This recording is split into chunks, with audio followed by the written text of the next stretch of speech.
Hello and welcome to Biz Daily. I'm John Jordan. So the news we're talking about today is Amazon's announcement of its underground app store. So this is pretty interesting and quite a surprise really. So Amazon obviously has been around in the mobile game space for quite a long time now. 2011 it launched its first Kindle hardware and the Amazon App Store for Android, full title. Obviously Amazon runs Android, but runs a special version of Android, so it's called a forked version of Android, which just makes it kind of its own version. So it runs its own app store that's created by Amazon. So it's very different to the Google Play Store, where pretty much anyone can put anything live. Android, the Amazon app Store is kind of like a quality kind of led thing from Amazon, and Amazon kind of runs that. It's kind of like pretty much much more like Apple than Google really. So it's a kind of a vertical kind of a organised business. So the hardware comes from Amazon, the App Store comes from Amazon, it even has its own currency. And the next step that's kind of come along now is this thing called Amazon Underground. So it's kind of seems to have risen from is Amazon for many years now has had a daily kind of free app of the day type thing, where a paid app has been free just for a day. Basically Amazon kind of pays the developer for the money they would have got, or some proportion of the money they would have got, or they've lost because the app's gone free. So it's a kind of an interesting model that the user or the consumer, or anyone using the Amazon App Store, you don't have to be using Amazon hardware. You can download the Amazon App Store on any Android app. It's a bit complicated. You have to go into settings and fiddle around and download and allow your device to download kind of unauthorized kind of hardware, software. Sorry, because Google Play won't. You can't download their app store from Google Play because it's a kind of a rival app store. So it's kind of like Google locks it out. So it's a bit complicated.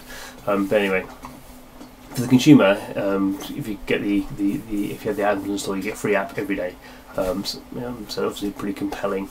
The developer is, as I said, is paid by Amazon.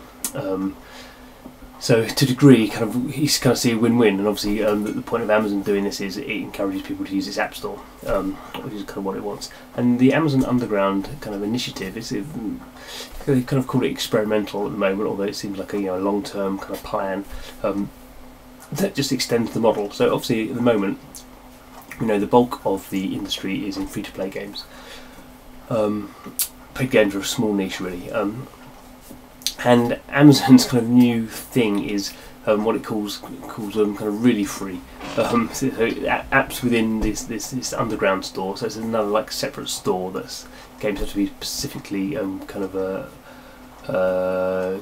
distributed via Amazon. It's not just go through the Amazon App Store.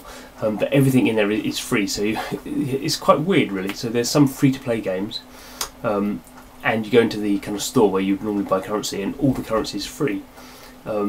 And this, to some degree, to some consumers might seem like great. Wow, can you imagine a free-to-play game where everything's free? I don't have to wait around for kind of stuff to build, or wait kind of like I don't have to wait around to grind out some currency to get the best characters, or level up my characters, or get the best sword or anything.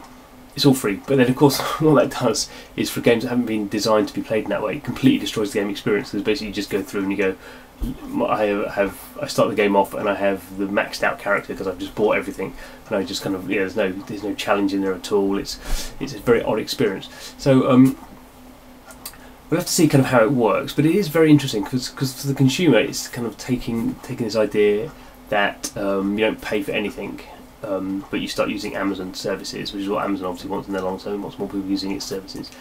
The developer, it's a more interesting model. So they are getting paid by Amazon, but Amazon's paying them on a kind of a time basis, so the amount of time people are spending in their game. So I should point out it's not just for games, so there is software as well that you can access through the Amazon Underground store. But in terms of games, or in either term, you get paid a 20th, no, let's get this right, so it's 0.002 of a dollar per minute played. So basically it works out, if you work it out, it's about just over kind of 8.25 hours gives the developer $1. At least that's the maths that I did. So obviously you can see it takes developers quite a lot of time to earn. It will take them quite a lot of time to earn money. But in some of the really big games, it's interesting that Amazon has launched, and they've got some pretty big players in this. They've got Sega and Glue and Disney and Rovio. Got some Angry Birds games in there as well. So you can see these games. Some of these games have been big time sinks.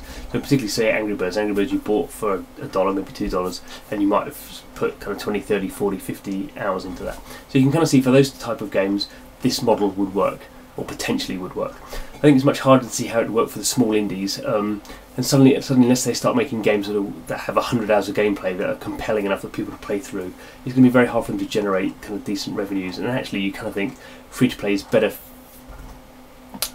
potentially for those kind of niches. You can generate quite a lot of free-to-play revenue from small niches, but people who are very committed. Because obviously, the thing with free-to-play games is only 1 or 2% of people actually spend any money in the game, and a lot of the revenue from free-to-play games is generated from a very small number of people spending lots of money. This is a completely different model where you basically it's a volume model, really. It's basically as currently set up. It's just like a flat rate. You get $1 per 8 1/3 hours spent in your software. It's the interesting thing in the long run is if Amazon does get it to a big enough level where there's millions of people playing games on a daily basis there, so decent revenues are being generated off the back end. When developers start to change their gameplay, when they start to change their design, when they start to make games that encourage you to play longer.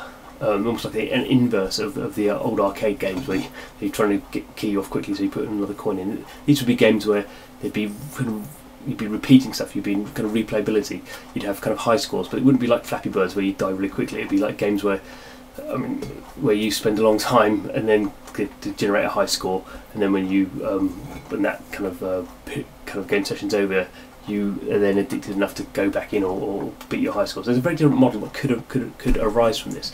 It makes it very interesting. Obviously, you can kind of see we're talking in slightly kind of abstract terms because it's really hard. It's only just launched and there's very few games on it at the moment. But I think it's certainly interesting, and Amazon, because it has such a long-term view, because it has its own kind of vertical kind of mobile game kind of ecosystem, it can do these things that other kind of companies or other platforms can't do. Will it work? I mean, it's impossible to tell really at the moment. Obviously, to a degree, it's a kind of a high risk, high reward thing. If Amazon does get it to work, it will really disrupt the industry. I guess the big issue is, can Amazon drive enough volume of players into its ecosystem to actually make this work for any a decent number of developers, so that's to ensure it gets the content. We'll see. We'll be checking it out. Obviously, this will take months and years to check out, but it's certainly interesting, and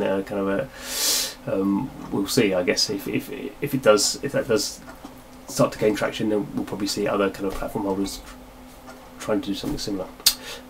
Certainly fascinating move, and one that we didn't really expect from Amazon. So anyway, that was the news for today.